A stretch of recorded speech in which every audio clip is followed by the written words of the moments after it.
Welcome to Mixtapes and Tasty Cakes with your host Bert Laporte, Damian Monte Carlo, and Angry Mike D. Alright, sit back and enjoy the ride as they talk about all things that rock and other useless knowledge you don't care about. And remember, every asshole has an opinion. This is theirs. Don't forget to hit that like button and subscribe. Looking from the inside, looking from the inside, looking from the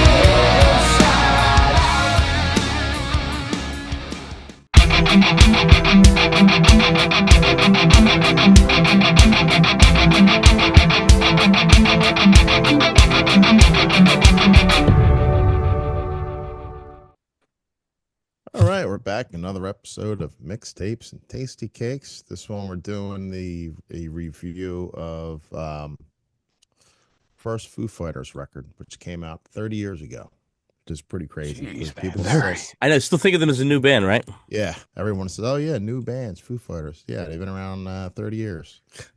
Yeah, longer than Nirvana, way longer than Nirvana. Yeah, Crazy. I mean, Hall of Famers, right? So it's pretty wild thinking about it. Looking back, and we'll get into it, but I thought I was going to. I remember liking this album. It's not as good as I remember. Listening back to it, yeah. Well, I mean, you have some classic songs on it. there is So, some. I mean, But so it was released on the 4th of July, 1985 on Capitol Records, produced by Dave Grohl and Barrett Jones. He pretty much recorded everything himself in 6 days with the assistance of producer Barrett Jones. He played all the instruments in every song except for a song called The Outsider. One of the guitar parts were played by X-Static, not Static X, X-Static, provided by Greg Dooley of the Afghan Wigs. Pretty interesting. I didn't know that. I knew he kind of did everything himself, but yeah, pretty crazy. All right, so this is how we do it.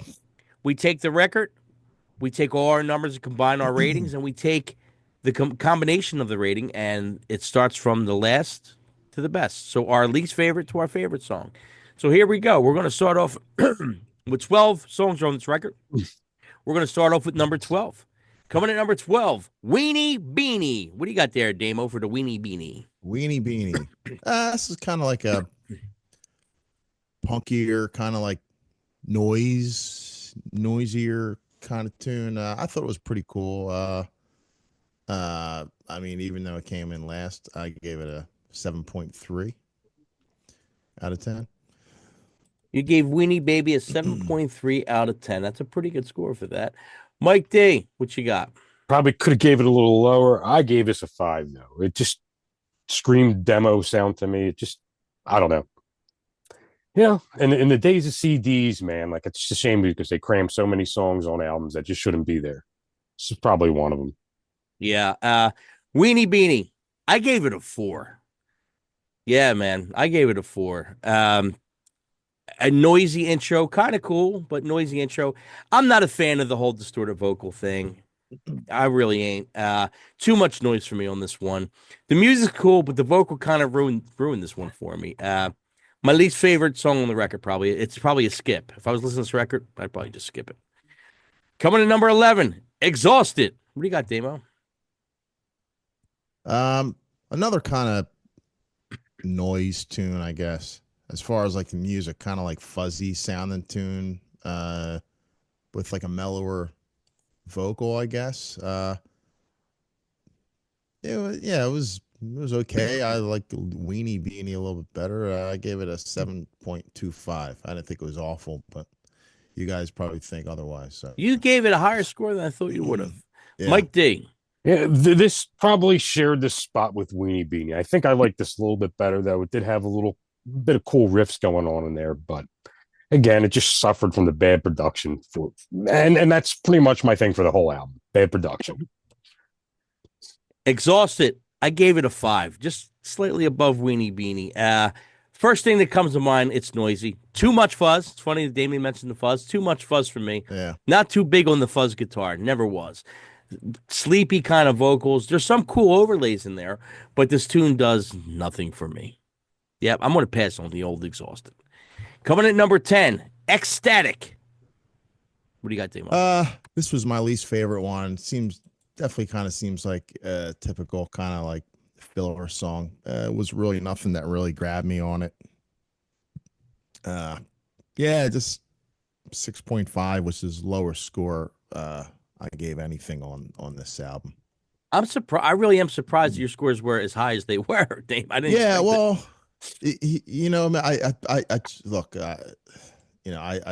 said stuff about him before, but look, I'm not going to let my judgment rule. If a Right. song is a good song, it's a good song. Absolutely.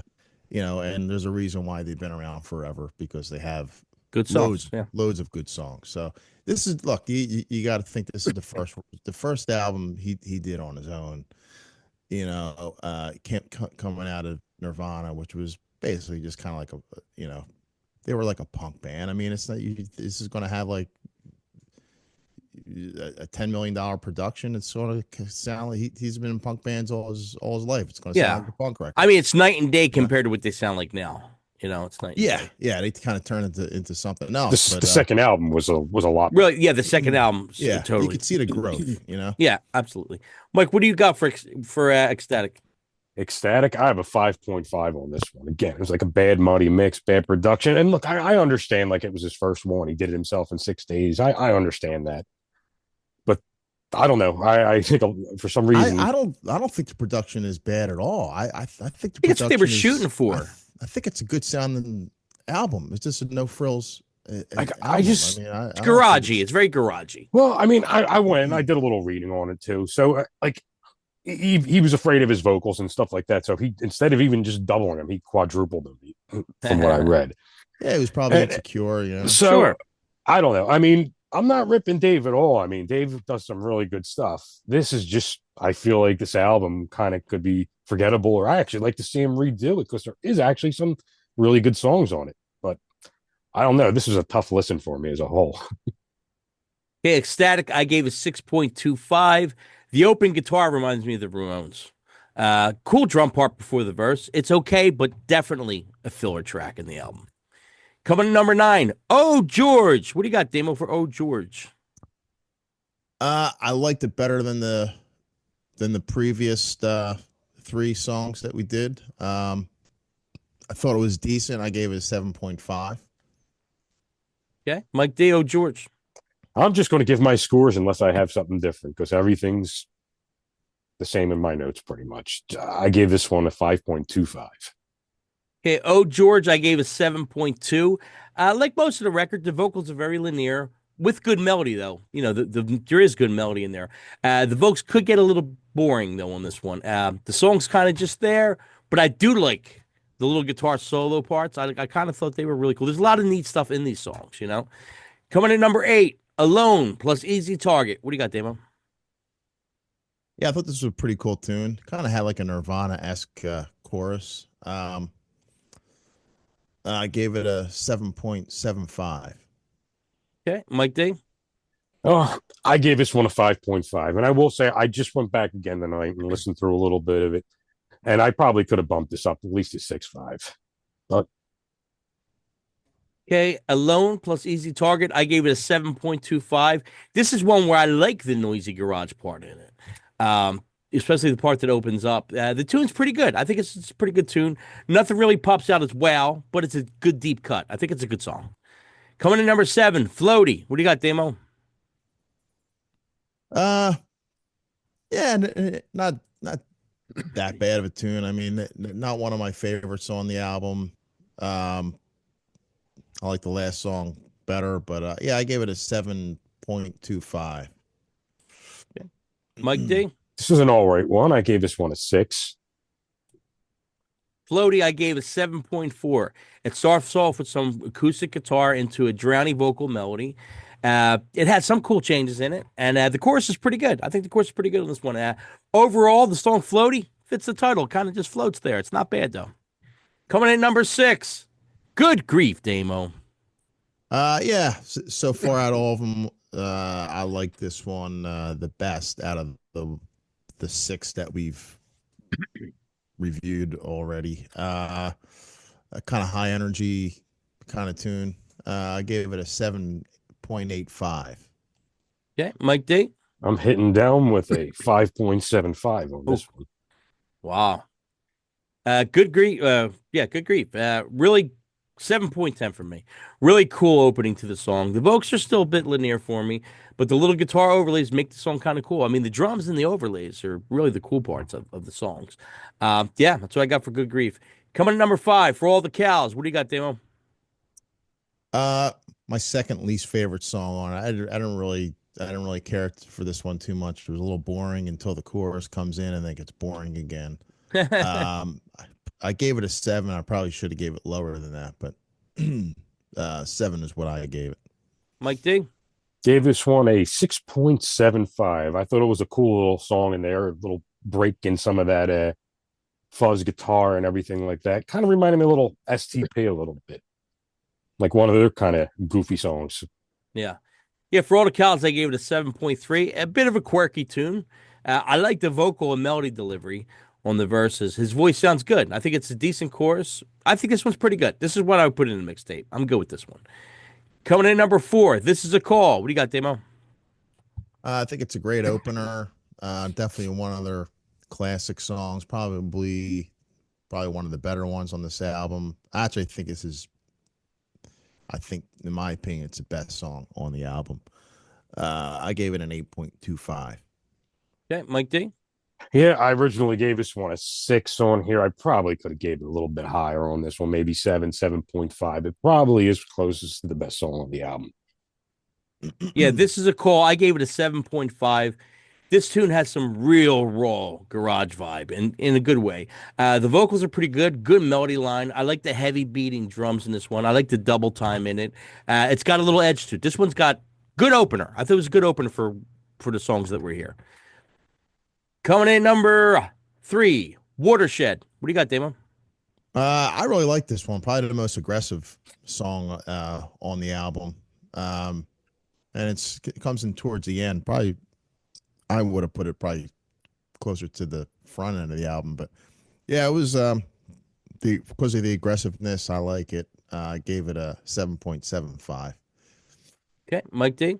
Yeah, man, I kind of like this one. I gave this one a 7. Fun song, kind of bit on the punky side. Get your head bobbing a little bit. This is good. Yeah, for me, Watershed gets a 7.24. It plows through with straight garage punk, aggressive vocals. Not one of my favorite songs, but it's a fun track to listen to. I think we all agree that this one's a fun track. Mm-hmm. This one's definitely a fun one. Coming in number 2, I'll Stick Around. What you got, Damo? Yeah, it's funny. Like the first three, the first 3 songs are like the big singles. So this is another one. I guess it's like one of their classic songs now. I gave it a 7.95. Yeah, Mike D. I gave it a 6.5. I really wanted to give it higher. Just, I don't know, the production level. You just couldn't do it. Just couldn't do it. Just couldn't. I'll Stick Around. I gave it an 8. I think it's a great song. Definitely a Nirvana vibe to it. Perfect. I guess this was the first single, right? So definitely a good song. This one could have easily worked for Nirvana. I could see this Nirvana putting this out. Perfect song for Dave to put out as a single, man. Good chorus. Would love to hear Kurt sing this. I thought if Kurt sung this would probably be fucking great. That was their second single. It was their second single. Okay, so probably the first single was This Is a Call. Yeah. But I would love to hear, if it was around when Kurt was around to hear Kurt do that. Fucking awesome. Strong song. Very strong song on the record for me. Coming in at number 1, Big Me. What do you got, Damo? Yeah, I don't know if this is probably one of the biggest ones I would think so. on the album. Yeah, I gave it an 8. I like This Is a Call a little bit better, but yeah, this one I gave an 8 out of 10. I mean, it's definitely one of their classic songs, and it was the 4th single on the album. Oh, they have 4 singles. I didn't know they have 4 singles. Wow. Yeah. Mike D. Gave this a 6.25. I probably could have gave it a little bit better. I don't know. It's a good song. not my type of song. Though. Didn't like it.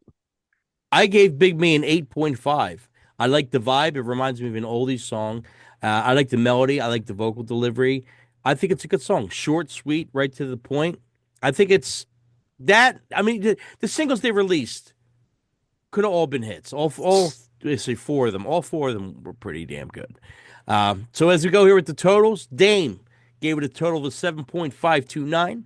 Mike D gave it a 5.875.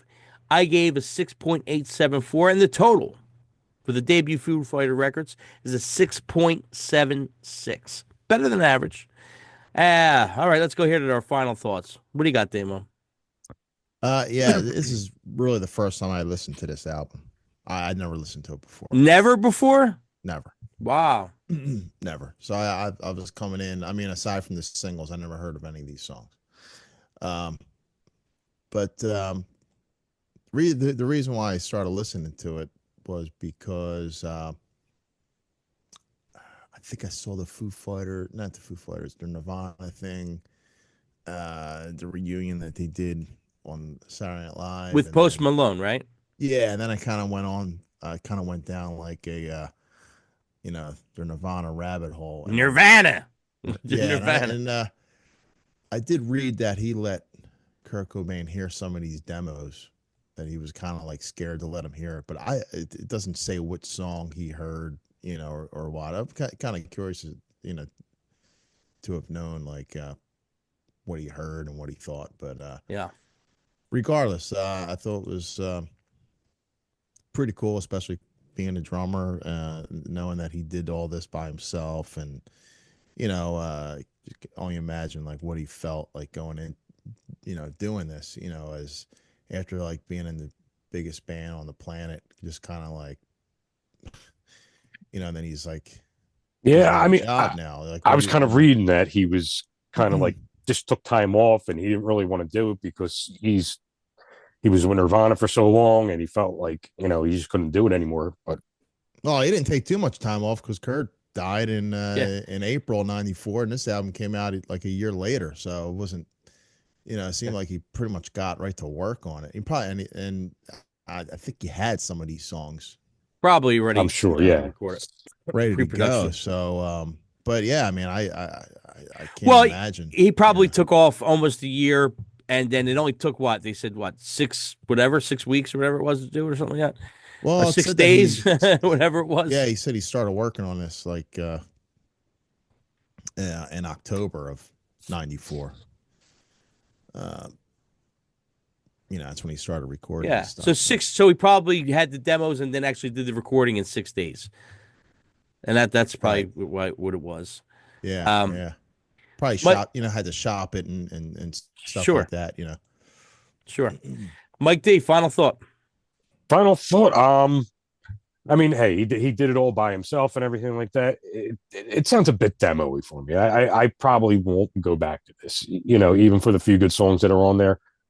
But hey, it is what it is, and you can definitely hear from this point on after this. It's kind of productions are great, songs are better, and yeah, I mean, it is what it is. But Yep. My final thought is the album definitely gives me a Nirvana feel, early Nirvana feel. Grohl's drum parts are really interesting through the whole thing. That guy's just really good. He's got some neat stuff. He's got his own thing. The vocal melodies are good throughout the record, but you could tell he was feeling out his voice at the time. You could tell, when you know what you want. I think he was, probably figured I got a half decent voice. I'm probably not going to be the singer, but let me, wing it. And that's what it sounds like to me. It sounds like you hear him now compared to then. It's night and day because he's, confident now. But still good. The vocals aren't bad. The vocals are still good. They're just not like they are now, I should say. The progression is huge right now. He came into his part as the main guy. I mean, he became the main guy. This album's probably a bit better than my score appears because I do dig the album. I do like the album, but it could be a little sleepy and noisy at times for me. Sometimes it's too sleepy. Sometimes it's too noisy. He said, she said. Damo. He said, she said. He said, she said. Not the greatest production of records as compared to what we would eventually get out of the Foo Fighters. It's an okay album, not their best, but it is pretty raw, and I think it's a good record for him coming out of the Nirvana camp because he still has his punk sound. It's still edgy. It's still garagey. It don't sound overproduced and slick like everything else does now, which was the move eventually. But it was probably the perfect thing for him to put out after Nirvana, to be honest with you.